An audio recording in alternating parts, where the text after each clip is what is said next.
Friends, I have been so busy chasing those Halloween vibes that I've let the update series kind of slip by the wayside. After a long stretch of not a lot of news, Disney is getting back into making some announcements with the park, which kind of proves our theory that we've had on Update for a while, that the summer season has become the slow season. And now that we're into the fall, things are starting to fall back into place.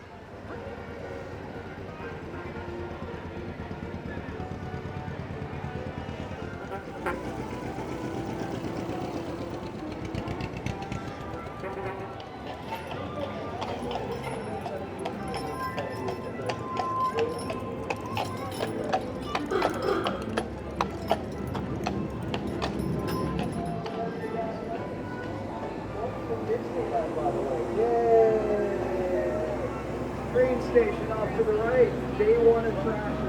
And July 17, 1955, there were trains running around.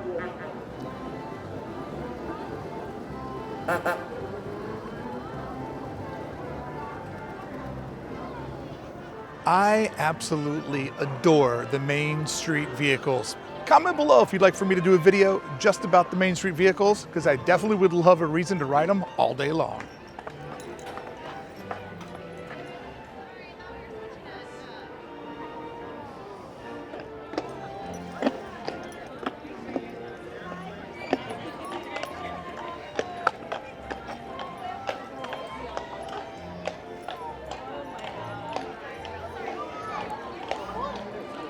The rare switching of the horses caught live.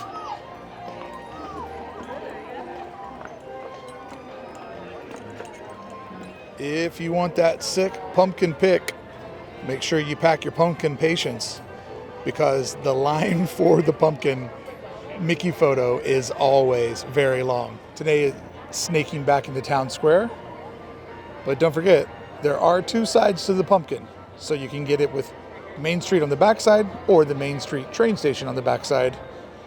Choose your pumpkin pick wisely, because you're going to invest a decent amount of time to get one. So big development this week that might pertain to some of you is there are now 3 new locations to get alcoholic beverages inside of Disneyland, with Carnation Cafe being the only spot on Main Street USA and the only spot where you can get breakfast alcoholic beverages.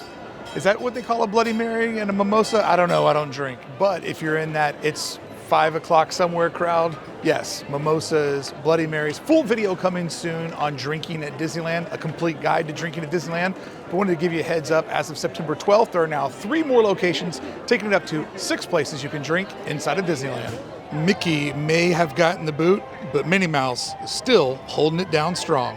One of the few 100 decorations that's still able to be found inside the park. The 100th pretty much seems like it's come and gone at Disneyland. But from what I hear, just getting started out at Walt Disney World, where I'll be soon for an entire week. We have a big Tomorrowland announcement, and it has nothing to do with this, because nothing is ever going to happen with this. Big Tomorrowland news, and it's not either one of these. Of course, we have nothing to report on the People Mover, and we won't for probably a decade. And then below it, everyone's favorite UFO is currently unavailable. What is this thing? Why is it still here? And why are there UFOs inside of Star Trader conflicting with Star Wars proper vehicles? It's just such a hodgepodge in here. We're renovating our flying saucer. Really? Are you really renovating it?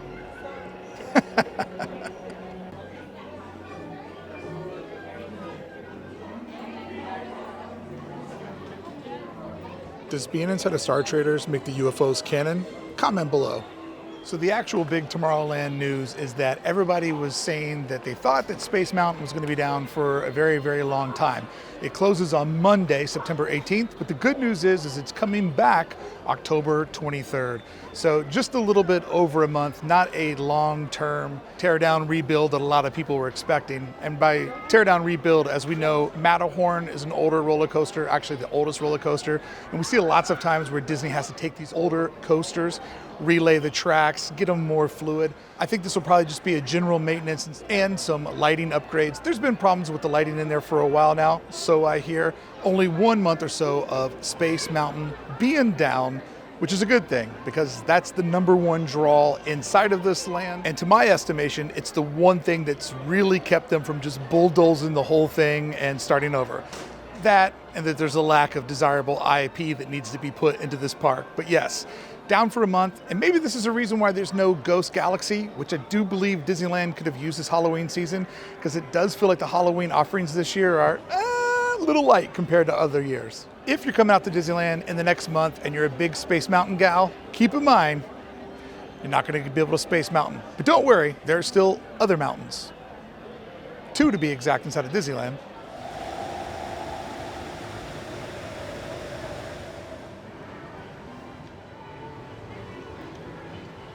Do you spy what I spy? It appears we have stumbled upon a tea party. One of my favorite things about roaming through the park is discovering little moments like this. Little magic moments, things that you don't see on the map or in the app, just little life moments that happen inside of the park.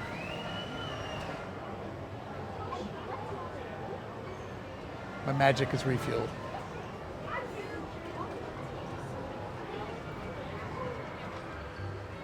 And good news for all of my holiday lovers and lovers of the holidays. We will be seeing It's a Small World holiday coming back on November 10th, but that does mean October 23rd, it's going to shut down for a couple of weeks to do the holiday overlay, one of my absolute favorite holiday traditions of Southern California. And just like Jack Skellington is always the very first person to wish me happy holidays, It's a Small World is always the first place where I see the new year written somewhere.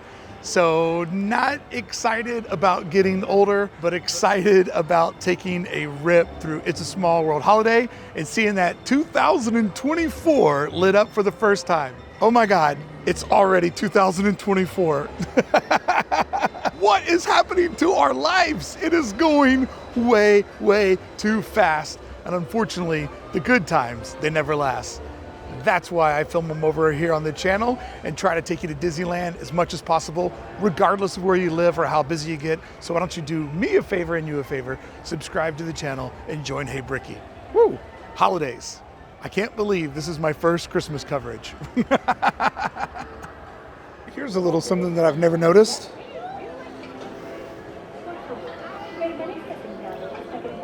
Oh, hello, little friend. How are you? It's always in the details, always in the details.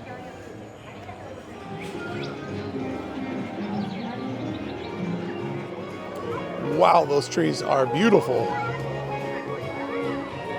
But this is not. It looks like maybe once and for all, they're going to just try to get it all done the right way.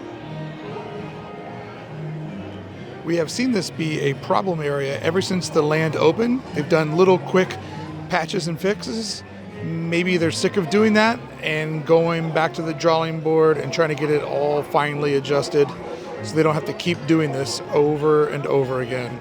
It looks like there's some serious brain power down there. It looks like Imagineers are currently down there looking at the fountain, trying to figure out how to get this all right. And I know a lot of people complain about Disneyland's broken and there's always something that's being worked on, but I celebrate it as the Disney difference, trying to figure out a way to fine-tune everything, to adjust everything, and to get everything as close to perfect as possible. Perfection isn't the first time you attempt it. Perfection is the long haul. It's the time that you put into all the details to make sure something is as good as possible. I'm not talking about cutting back on budgets. That's a whole different topic. But as far as fine-tuning what they have put in the park, that I'm always in for. Oh my Lord. They have full-on ripped out all the concrete down there. You can see the manhole cover. Come on, fix the tree while you're here. Fix the tree while you're here. Sculpt a tree, sculpt a tree. This is insane. This is a major, major redo of Toon Centennial Park.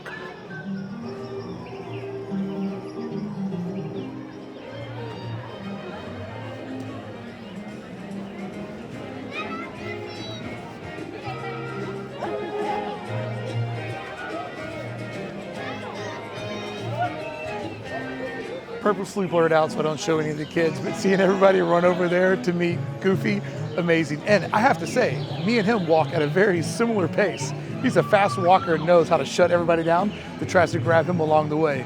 Well played, Goofy. I know your style.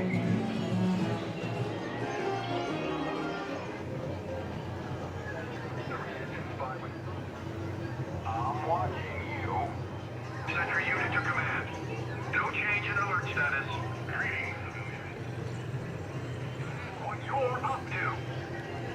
They know. Affirmative. I'm keeping my eye on you.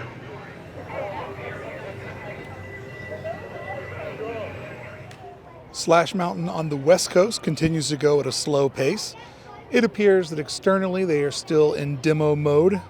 You can see the large wooden flume that they've put up to slide debris down to be carried off site. Yeah, the whole thing is scaffolded out. You can see they have different levels where workers can get to provide whatever work they need to do.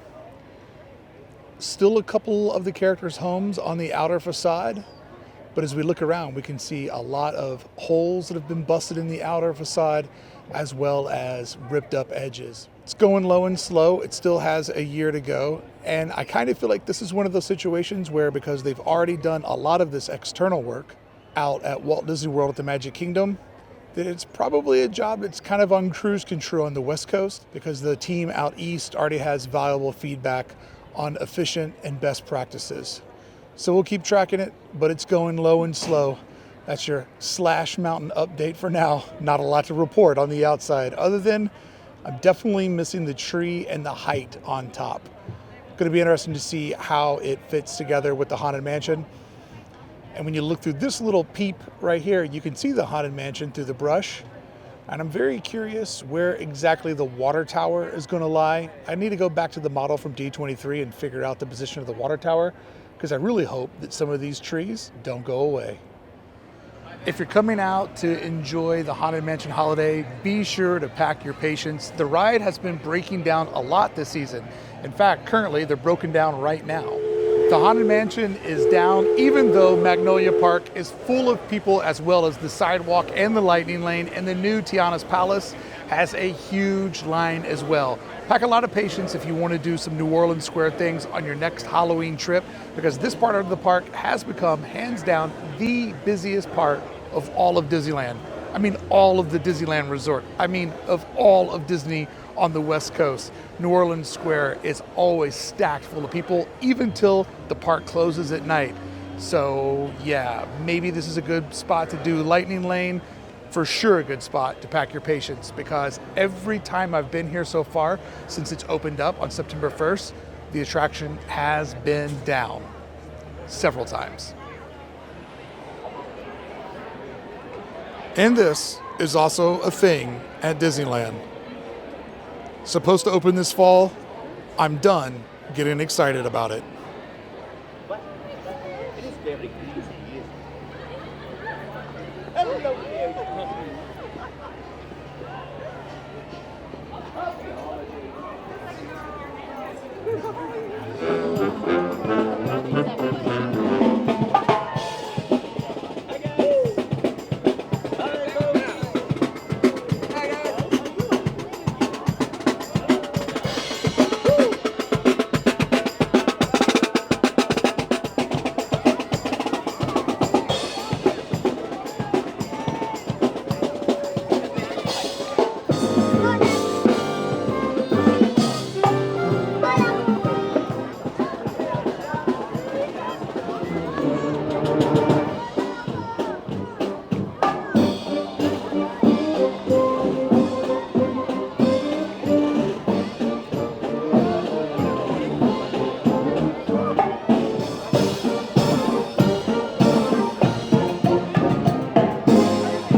not only was that the fastest way to get out of the park, but the most magical way to get out of the park. That was awesome. All I wanted to say was that I appreciate all of you for showing up, for watching. I really do. I appreciate each and every one of you. It means a lot to me, more than you'll probably ever know. Thank you.